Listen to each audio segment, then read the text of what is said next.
بسم اللہ الرحمن الرحیم. تو میں آپ کو دو چیزیں بتاتا ہوں جن کو اگر آپ ذہن میں رکھیں گے نا تو انشاءاللہ دماغ یعنی جن چیزوں پر عمل کریں گے دماغ سیٹ رہے گا.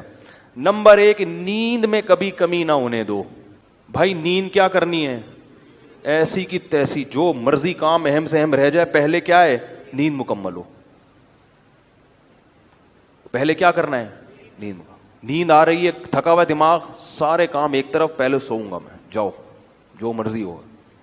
بھائی وہ شادی میں جانا تھا, وہ ولیمے میں جانا تھا, وہ کیا کہتا رہے, ہم نے پہلے کیا کرنا ہے؟ کیونکہ نیند کی سیٹنگ آؤٹ ہو جائے نا تو بس دماغ گیا. دماغ کہاں جائے گا؟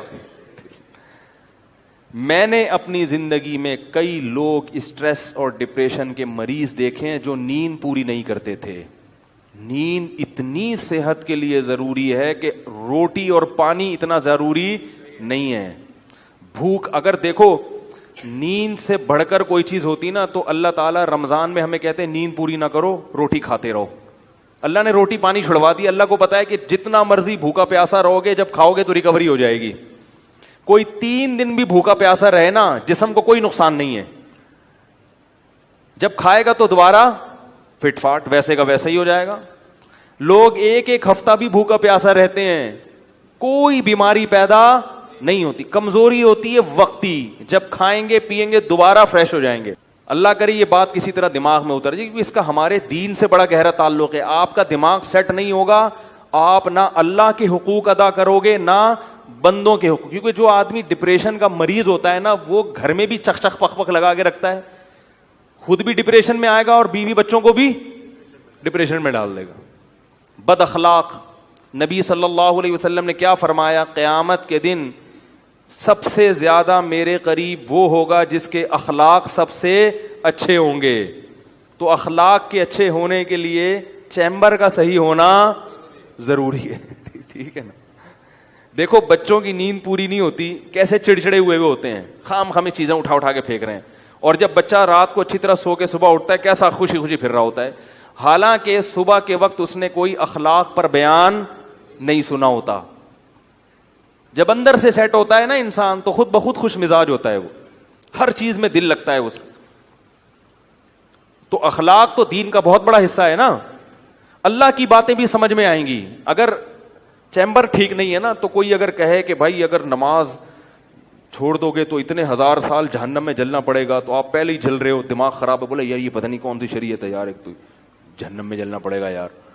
اندر سے نا یہ ایسی ایسی باتیں کرے گا, کیونکہ اندر سے ویسے ہی خوش نہیں ہے, اوپر سے جہنم کی وعیدیں, تو اور اسٹریس میں آ جاتا ہے وہ کہ یار یہ کیا ہوا یار, ایک نماز چھوڑنے میں اتنے یہ کیا ہوا یار. تو بجائے یعنی دین سے بھی دور ہوگا. تو پہلی چیز کیا ہو گئی؟ بولو بھائی, نیند. نیند پوری کرنے کا مطلب یہ نہیں ہے کہ پوستیوں کی طرح سویا کرو, یہ مطلب نہیں ہے.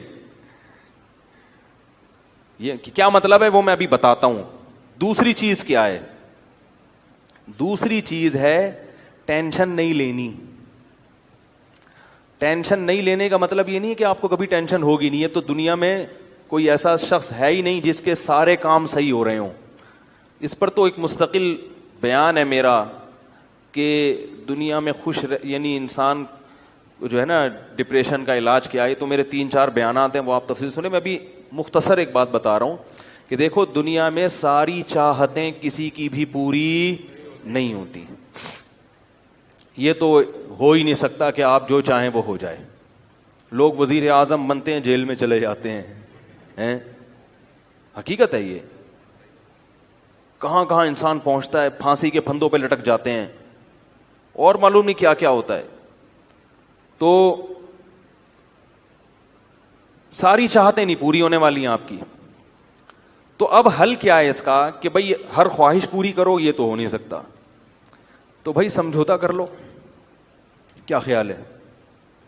جب بھی کوئی مصیبت آئے پہلے تو کوشش کرو مصیبت نہ آئے. اپنی حماقتوں ایسی کام نہ کرو جس سے ٹینشن والا معاملہ پیدا ہو. میں نے بتایا تھا نا جمعے کے بیان میں, لڑکیوں سے دوستی لگانا, یہ چیزیں آپ کی ٹینشن میں اضافہ کریں گی, کمی نہیں کریں گی.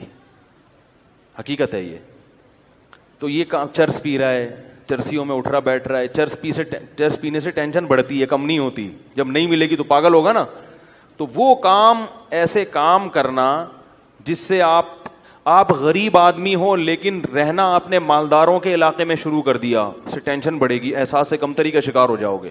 یار اس کے پاس بھی گاڑی, یار اس کے پاس کرولا, میرے پاس رکشا, خام خواہ. تو آپ کو چاہیے تھا کہ جب آپ رکشا ہے تو ایسے علاقے میں جاؤ جہاں سب کے پاس کیا ہے, رکشا ہے, دکان پکوڑوں کی ہے اور سوچیں کروڑوں کی.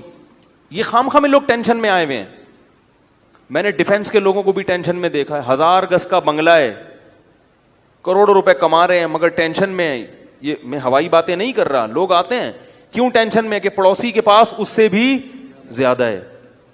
تو یہ ٹینشنیں قدرت کی طرف سے نہیں ہیں, یہ آپ کی اپنی پالی ہوئی ہیں.